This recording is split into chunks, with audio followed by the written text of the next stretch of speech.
जो संध्या के मंत्रों का जो भाव है, जो हमने पहले बताया है, उन मंत्रों के भावों पर विचार किया जाए, इधर उधर जाने की जरूरत ही नहीं है। अभ्यास इस चीज का करना है कि संध्या के मंत्र क्या कह रहे हैं, उन मंत्रों के भावों पर अपने आप को रोकने की कोशिश किया जाए। इधर उधर विचार करने के लिए तो बहुत लंबे चौड़े विचार की चीजें हैं, पर संध्या करते समय अपने आप को फैलाने के बजाय मंत्रों पर केंद्रित करना, मतलब बाहर से अंदर की ओर आने की चेष्टा करनी है, बिखेरना नहीं है। जो जो ये ऋतंच सत्यंच आविर्धा तपसोध्य जायत, ये 3 मंत्र जो कर रहे हैं, तो हमें इन मंत्रों का नाम है अघमर्षण। अघ माने पाप, मर्षण माने दूर होना। मेरे पाप दूर कैसे हों, तो मेरे पाप कैसे दूर हों, इसका एक तरीका बताया गया है कि अपने आप को ईश्वर की दृष्टि में रखो। क्योंकि ऋतम च सत्यम च अभिद्धा तपसा अद्य जायत, जो कुछ उत्पन्न हुआ है उसकी दृष्टि से उत्पन्न हुआ है।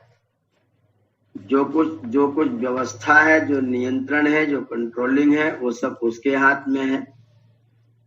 तुम्हें छोड़ करके, तुमसे अलग वो कभी रहता नहीं है।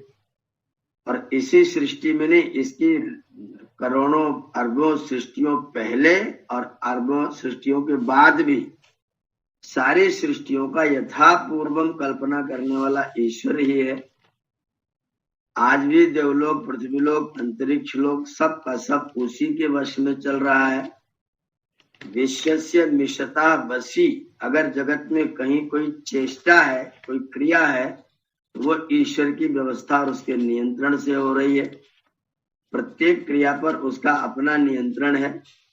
एक क्षण में आपकी सब की कराई सारी की सारी व्यवस्थाएं, सारी सोच, सब की सब एक क्षण में धराशायी हो सकती हैं। इसलिए आप उसको हमेशा हाजिर और नाजिर मान करके अपने आचरणों को करो, इससे तुम्हारा अघ का मर्षण होगा।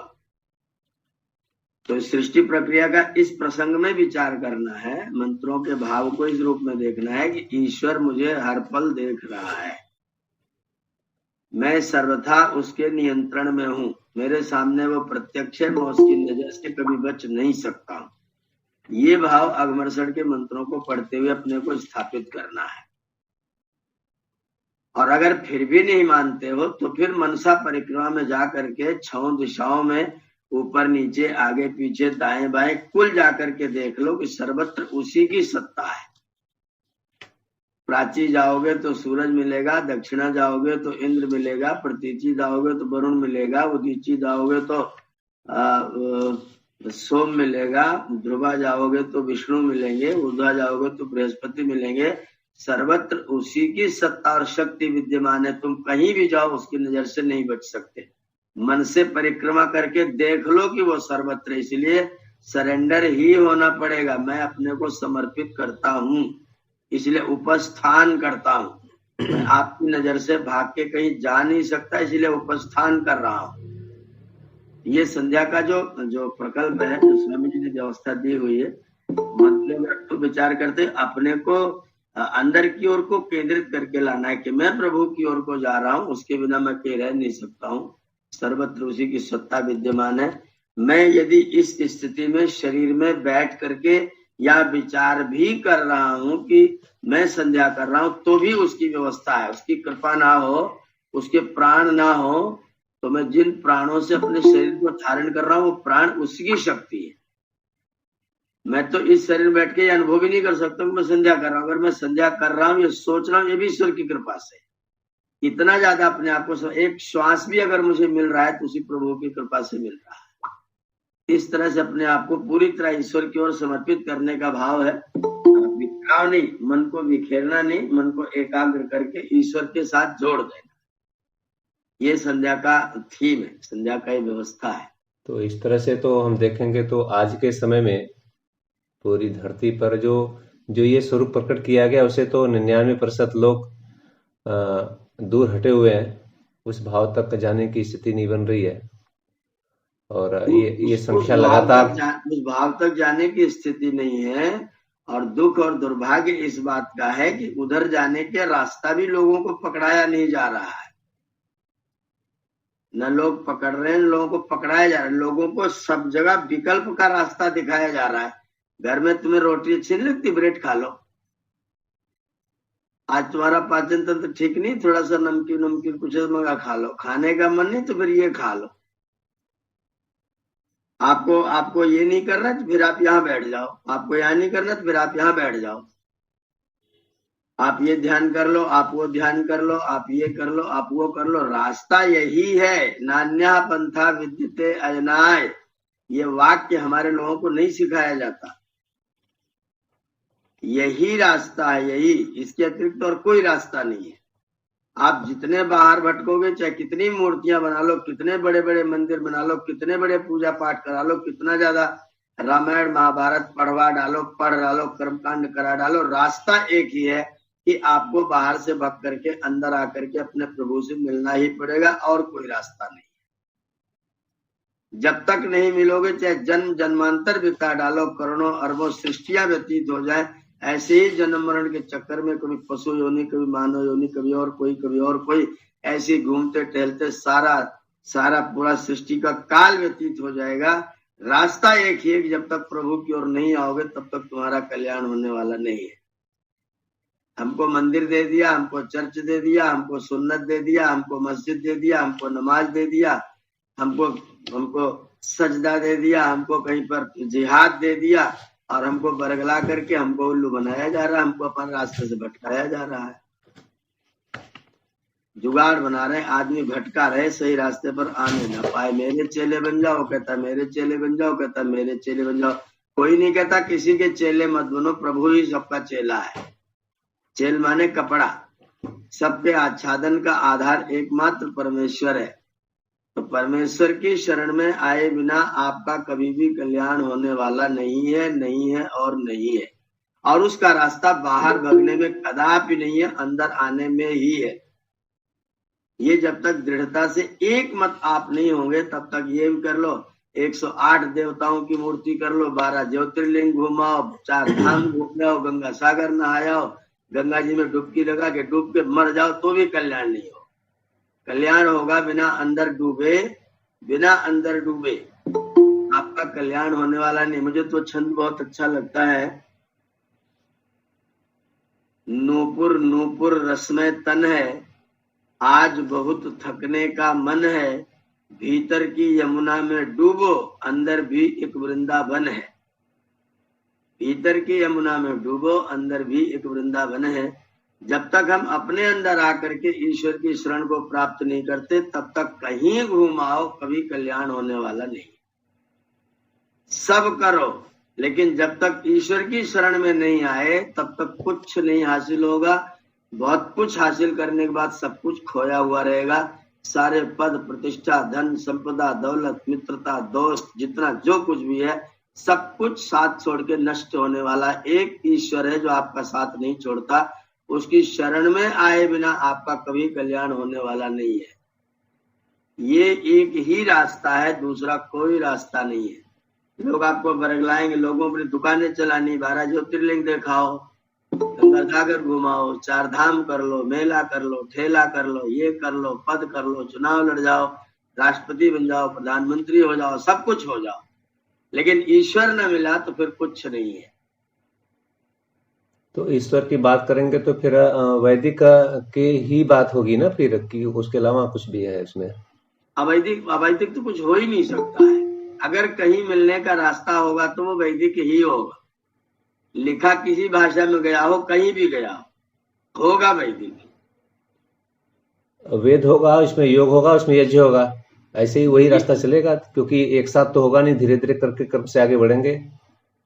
आपको अपने घर में अगर झाड़ू लगाना है तो कोई कहेगा भैया डंडा बांध लो, खड़े होकर झाड़ू लगाओ। कोई कहेगा नहीं छोटी झाड़ू रखोगे, नरम रखोगे तो थोड़ा झुक करके झाड़ू लगा लोगे तो पूरा थोड़ा कम उड़ेगा, तुम्हारे कमर का व्यायाम हो जाएगा। ये अलग अलग तरीके से बताएंगे, लेकिन मुख्य लक्ष्य जो है ना वो झाड़ू लगाना। झाड़ू लगेगा कैसे, कपड़ा धुलेगा कैसे? मेरे चित्त का जो कपड़ा है, जिस पर जन्म जन्मांतर के संस्कार व्याप्त होते रहते हैं, वो चित्त का जो कपड़ा है, जो संस्कार है, उनको जब तक आप धीरे धीरे करके धोएंगे नहीं, उनको निकालेंगे नहीं, उनको बसाते जाएंगे, तब तक दुनिया की कोई ताकत आपको जगत में आवागमन से रोक नहीं सकती। इस कपड़े को आपको धोना पड़ेगा। उसको धोने का तरीका कोई ऐसा नहीं करेगा कि तुम जिहाद कर लो तो धुल जाएगा, तुम ज्योतिर्लिंग घूमाओ तो धुल जाएगा, नहीं होगा, नहीं धुलेगा।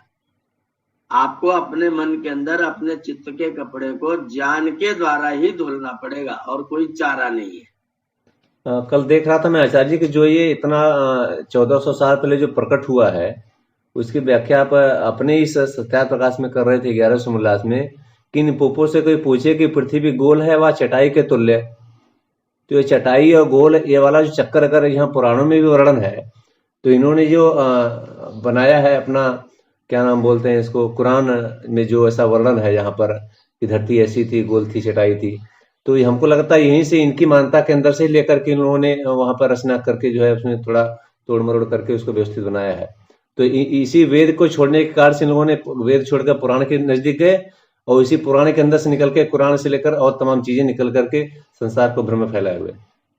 हाँ, पूरा पूरा पूरा बिल्कुल सबको भ्रम में डाले हुए हैं। जगह जगह दुकान बना रखी है, मेरा वाला ठीक है कि मेरा वाला ठीक है कि हंस है कि परम हंस है कि फलाने हैं, ये सब करके और कहीं मत जाओ, बस यहीं आ जाओ। जैसे वो दुकानदार लोग चिल्लाते रहते हैं ना, सब्जी 20 रुपया किलो है, 20 रुपया किलो है, 5 रुपया 5 रुपया, वैसे सब अपना अपना माल बेचने की जुगाड़ कर रहे हैं।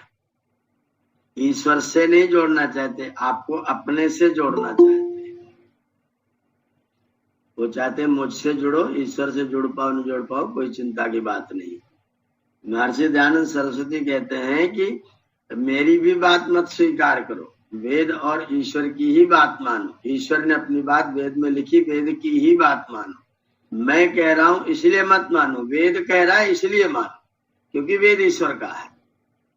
तो ईश्वर ने मुझे क्या करने को कहा है, युंजते मन उत युंजते धियो, ए मेरे पुत्रो मन युंजते धियो युंजते, अपने मन को अपनी बुद्धि को मेरे साथ लगाओ। ईश्वर का आदेश अपने मन और बुद्धि को संसार के साथ लगाने के बजाय मेरे साथ जोड़ो, मेरे साथ लगो।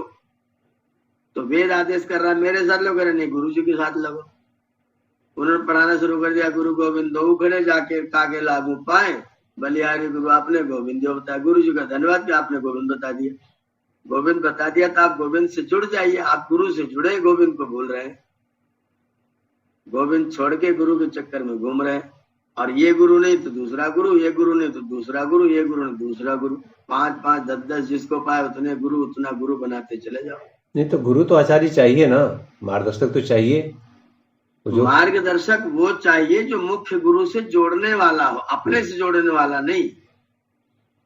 अब आप हमें दिखा रहे रास्ता तो हम आप ही को सब कुछ मान लें, तो ये गलत बात हो गई तो ना। आप आचार्य शिवदत्त चाहिए ना, तो मुझे मार्गदर्शक ही मानो कि मुझे ही सब कुछ मानने लग जाए। मेरी उपासना, मेरा फोटो लगा उस पर माला पहनाना शुरू कर दिया। अब आचार्य शिवदत्त की जिम्मेदारी है कि हमें उस सागर से जोड़े। हमें नहीं, मेरी भी जिम्मेदारी है कि मैं उससे जुड़ूं जो मुझे ईश्वर से जोड़ता हूं। अपने से जोड़ता हूं, उसे तुरंत धक्का मार के भगा दिया जाए। आप मुझे फॉलोवर बनाते हैं, आप मुझे फॉलोवर बनाते हैं।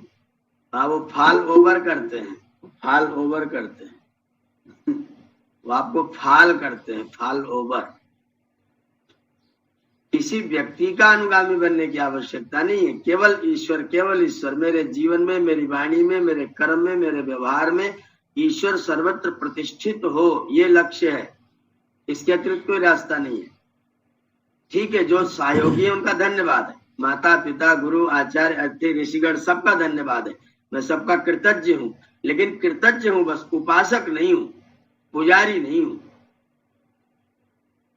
कृतज्ञ हूं। आपके किए का मैं सम्मान करता हूं, धन्यवाद करता हूं। आप मिलते तो आपका स्वागत करता हूं, जो मेरे पास है आपको समर्पित करता हूं, सब ठीक है।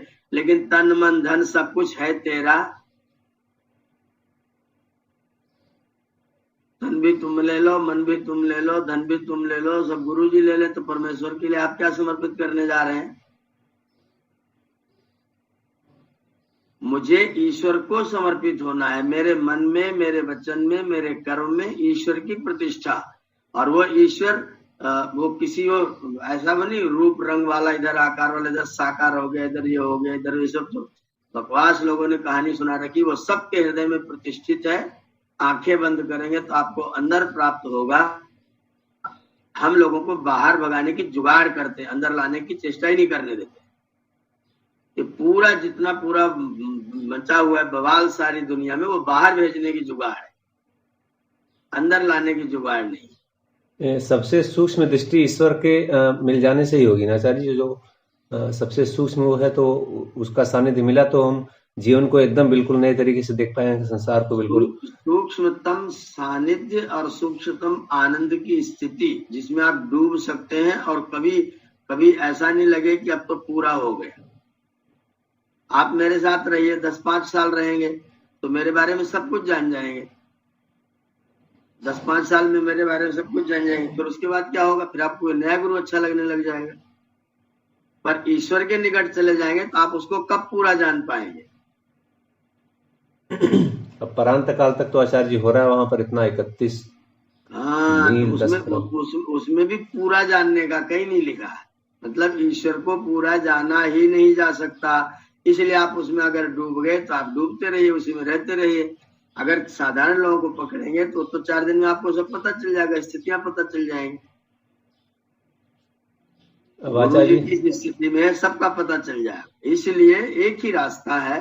हम सब लोग जो संध्या का कॉन्सेप्ट स्वामी जी ने बनाया है, सबसे पहले हमने गायत्री मंत्र पढ़ा, हे परमेश्वर मेरी बुद्धि को सन्मार्ग में प्रेरित करो कि मैं कुछ करने के लायक बन सकूं। फिर मैंने अपने मन में दृढ़ निश्चय किया कि शन्नो देवी अभिष्टे आपो भवन्तु पीते, यह परमात्मा मेरे लिए अत्यंत कल्याणकारी है, इसलिए इसकी ओर मुझे जाना ही पड़ेगा। जाना है तो मुझको थोड़ी सी तैयारी करनी पड़ेगी। तैयारी के लिए अपनी गाड़ी को, अपनी इंद्रियों को देखना पड़ेगा। तो मैंने वाक प्राणा करके अपनी इंद्रियों को चेक कर लिया। फिर भी कुछ गड़बड़ी रह गई थी तो मैंने इसका और मार्जन कर लिया और शुद्ध कर लिया, थोड़ा सेंट वेंट बढ़िया डाल के पूरा तैयार हो गए। और फिर मैंने प्राणायाम करके अपने आप को स्थिर किया कि हाँ मुझे आना ही है। अब मैं एकदम निश्चित कर चुका हूँ, अब नहीं रुकूंगा चाहे कुछ हो जाए। प्राणायाम करते करते मैं दृढ़ हो गया कि अब मुझे आना है। लेकिन मेरे मन में ऐसा लगा कि मेरी चादर तो मैली है, मैं उसके पास कैसे जाऊंगा? वो तो परम पवित्र और मैं उसके पास जाना चाहता हूँ, मेरी चादर ठीक नहीं है। तो फिर क्या करें? तो फिर अपने अघों का मर्षण कर लो। वो कैसे होगा? बस जब तक ईश्वर को समर्पित हो जाओ, वही देखने वाला, वही करने वाला, वही बनाने वाला, वही निर्माण वाला। भगवान भले बुरे हम तेरे, जैसा भी है वैसा भी है, हम सब के सब जिस भी स्थिति में है आपको समर्पित है। बस तो अघमर्षण कर लिया। फिर भी अगर मेरा मन बुद्धि चित्त अहंकार संसार की ओर भाग रहा है, चल भैया तू मन से परिक्रमा कर ले और देख ले कि संसार में चहुओर जहां तक तू जा पाएगा वहीं पर तुझको ईश्वरीय कार्य नजर आएंगे, ईश्वर की सत्ता नजर आएगी, ईश्वर चहुओर तुझे दृष्टिगोचर होगा। इतना बड़ा सूरज 4 लाख पृथ्वी से 13 लाख गुना बड़ा सूरज उगता है, इतना बड़ा प्रकाश फैलाता है। इसका बनाने वाला, इसको रचने वाला, इसको व्यवस्थित करने वाला, नियम से उगाने वाला, चलाने वाला वो कौन है? ईश्वर है। इसकी सत्ता पूर्व में है, दक्षिण में इंद्र है, हमारे पितरों के रूप में विद्यमान है। पश्चिम में वरुण है, हमारा आवरण करके रखे रखता है। उत्तर में सोम है, बिजली के रूप में हमारे पास सदा विद्यमान, मेरी सुरक्षा करता रहता है। ध्रुवा वो विष्णु के रूप में है, वृक्ष वनस्पति सब बना करके मेरी रक्षा करता है। ऊपर से बरसात करके मेरी रक्षा करता है। बृहस्पति के रूप में प्रतिष्ठित है। तू किधर जाएगा, जहां जाएगा वहीं तुझे तेरा ईश्वर नजर आएगा। चारों तरफ जहां तक घूमेगा ईश्वर ही ईश्वर है, इसलिए सरेंडर हो जा। अग करके भगेगा तो मन से परिक्रमा करके देख ले कहाँ उसकी सत्ता नहीं है। मन से परिक्रमा करके चेक कर लिया, जहां भी जाओ वहीं ईश्वर मिलता है, तो फिर सरेंडर हो जा। फिर उपस्थान, फिर आकर के उपस्थान कर ले, आके अपने आप को समर्पित कर दे, बैठ जाओ उसकी शरण में। अगन ज्योति है उत्तम, आहा आनंद आ गया, मैंने उत्तम ज्योति को प्राप्त कर लिया, मेरा हृदय प्रकाश से भर गया, मैं आनंद में एकदम डुबकी मार रहा हूँ, मैं आनंद में आ गया हूँ। ओ चित्रम देवानाम उद्गादनिकम, ओ प्रभु तुम्हारी सत्ता, तुम्हारी शक्ति, तुम्हारी सामर्थ्य जगत के कण कण में चहुओर एक एक फूल खिलता हुआ तुम्हारी सत्ता प्रकट करता है। हवा चलती तुम्हारी सत्ता प्रकट करती है, समुद्र लहराता तुम्हारी सत्ता प्रकट करता है। बस ऐसी कृपा करो कि तच्चक्षुर देव हितम पुरस्तात्, ये जो तुम्हारा स्वरूप मेरे सामने प्रकट हुआ है उसको मैं पश्चिम श्रद्धा शतम 100 वर्षों तक ऐसे ही आनंद पूर्वक देखता रहूं, आपके वचन सुनता रहूं, आपके उपदेश जानता रहूं, और अगर आपके उपदेश प्राप्त कर सको तो मधुर वचन बोलता रहूं। कभी मेरे अंदर दरिद्री, गरीबता, निर्धनता का, हीनता का भाव न आने पाए, 100 वर्ष से अधिक समय तक जीवित रहता रहूं। हे परमेश्वर, आपकी शरण में आया हूँ, धर्मार्थ का मोक्ष की सिद्धि कर दो। मैं आपको प्रणाम करता हूँ। नमः शंभवाय च मयो भवाय च। ये संध्या है, अति संक्षेप में संध्या है।